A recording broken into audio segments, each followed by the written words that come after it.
A taxa de juros que o Banco Central controla a taxa de juros. É muito simples. Ele não pode pôr a taxa de juros, a referência, como eu já disse aqui, ele não deve fazer grandes variações bruscas na taxa de juros, nem grandes variações. Então, o que ele deve? Quais são os limites da taxa de juros? Não faça grandes variações, não faça movimentos bruscos. Nunca ponha a taxa de juros, a não ser em casos excepcionais, que precisa estimular a economia, abaixo da taxa esperada de inflação, da meta de inflação. Perfeito? E ele pôs, o Banco Central pôs. É a única vez nesse século XXI foi que esse Banco Central pôs a taxa de juros abaixo da meta de inflação. Muito bem. Segundo ponto, nunca ponha a taxa de juros, a não ser em circunstâncias excepcionais, que você precisa desaquecer a economia, acima da taxa de crescimento esperada da economia. Com isso, a taxa de juros será sempre menor que a taxa de crescimento, por definição, isso é aritmética, perfeito? Por definição, a relação dívida-PIB vai convergir se não houver déficit primário. Então, isso é muito simples, Juliano, é muito simples. Então, basta o seguinte, o Banco Central controla a taxa de juros. Ele vai dizer, inclusive vai acabar com esse risco, e vai dizer, olha, eu não vou pôr a taxa de juros abaixo da taxa de inflação, a não ser em condições momentaneamente circunstanciais que exijam, nem vou pôr a taxa de juros acima da taxa de crescimento potencial da economia. Acabou. Agora é interessante o senhor citar os campeões nacionais, porque a referência que se faz a um passado recente é uma referência que se faz e muita crítica ouvimos, né? Mas a gente tem ouvido muito também que é preciso virar a página, olhar para frente. E nessa perspectiva, estrategicamente, quais são os setores, segmentos em que há uma aposta que, investindo, poderemos ter retorno melhor, ou que merecem mais essa ajuda nesse momento? Vamos lá. Primeiro, infraestrutura. Infraestrutura física e infraestrutura social. Então, infraestrutura, transportes, cais, postos, depósitos, urbana e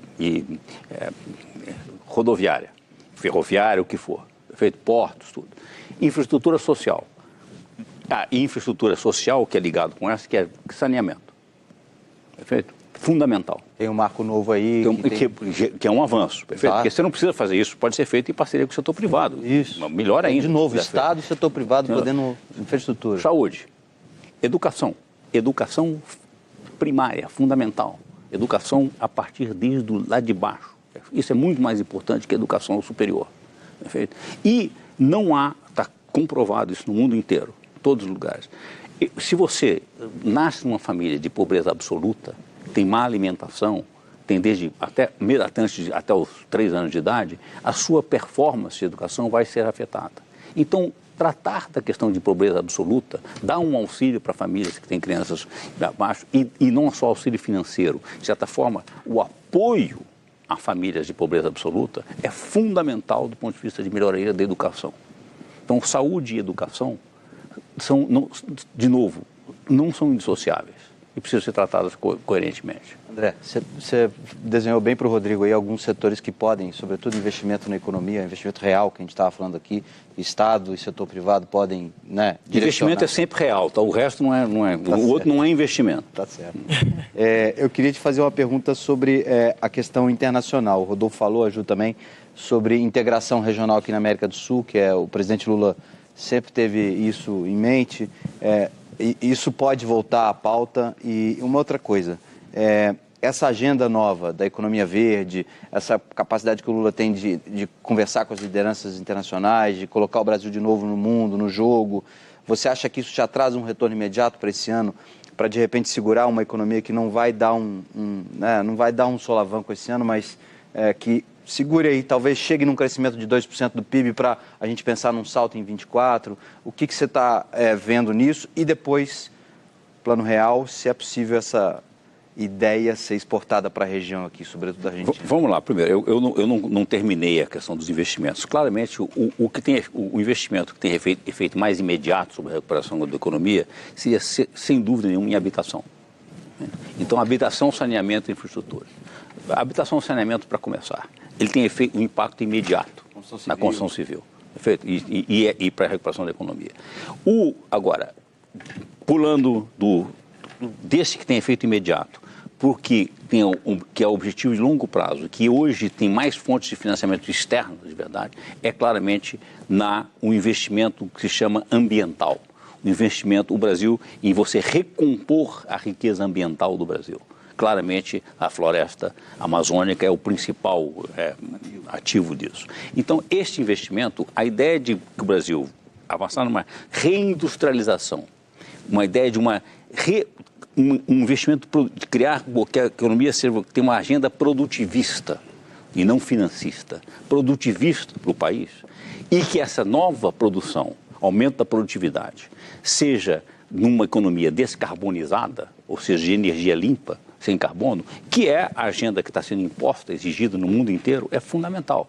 E para isso, o Brasil, como um país de referência, até por causa da Amazônia, tem linhas muito favoráveis no mundo e abundantes. E não são linhas de bancos privados, são linhas porque são mais caras. Vamos pegar as linhas mais baratas. Você teria linha de organismos oficiais, todos os internacionais, de estados que estão dispostos a financiar esse que eu chamaria esse investimento ambiental do Brasil. Isso tem efeito a curto prazo na recuperação da economia? Menos, mas tem um efeito fundamental na credibilidade do país, na recuperação a longo prazo e num direcionamento para onde nós vamos. Isso precisa ser definido imediatamente. Agora, só para terminar, nós precisamos que essa discussão chegue à mídia, que pare de se falar em risco fiscal, perfeito? Em abismo fiscal, em discussão se a taxa de juros deve ser isso, deve ser aquilo. Olha, claramente, essa é que é a discussão. A verdadeira discussão é a discussão de um projeto de pôr o Brasil numa economia de século XXI, uma economia digitalizada, e aliás, porque é importante, uma economia onde o Estado é profundamente eficiente. Hoje, com digitalização, o Estado pode ser muito mais eficiente, muito mais desburocratizado. Ele pode custar muito menos na sua operação, que é fundamental, e pode ser muito mais fácil ser usado na sua interação com o cidadão, tanto para cumprir os seus deveres como para receber os seus direitos. A ideia de uma plataforma digital pública, isso substitui hoje os serviços burocráticos infernais que você tem de um Estado confuso. E isto é um projeto, e só nisso nós já temos um projeto maravilhoso para os próximos anos. Não, pode completar. A gente vê países colocando dinheiro no Brasil hoje no Fundo Amazônia e tal.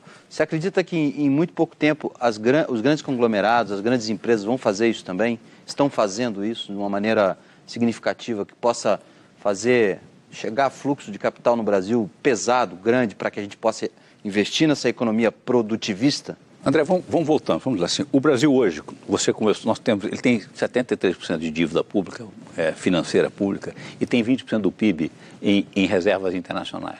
Então o Brasil hoje não precisa de dinheiro externo, mas é sempre bom ter mais. Sempre bom. Não precisa. O Brasil não depende de recursos externos. Isso é um cacuete de um período em que o Brasil, no século XX, foi sempre dependente de recursos externos. O Brasil não precisa de recursos externos. É claro que se ele começar a crescer muito rapidamente, ele pode até depender, porque isso pode virar a ter as suas importações de bens, de capital, pode levar que você precise de linhas externas. E investimento externo não traz só recurso financeiro. Ele pode trazer, e isso é o que você deve procurar, ele pode trazer tecnologia e absorção de tecnologia. E esse é que é o critério que você deve avaliar para trazer investimento externo. Ele está trazendo tecnologia, está permitindo a absorção de tecnologia, e a tecnologia do mundo hoje está mudando completamente todas as áreas da economia. Isso é fundamental. Isso é o que nós temos que fazer. Agora, sua pergunta. Hoje, para essa questão ambiental, os fundos oficiais são muito mais abundantes e mais baratos do que você tem investimentos do setor privado. Claramente, no setor privado vem a reboque, ele seguirá isso mais à frente, perfeito? Mas não é isso que é importante. Perfeito? O Brasil, por que você tem que ser tão dependente de investimentos privados externos? Olha, investimento privado externo, se trouxer tecnologia e permitir uma grande absorção de tecnologia aqui, perfeito. O André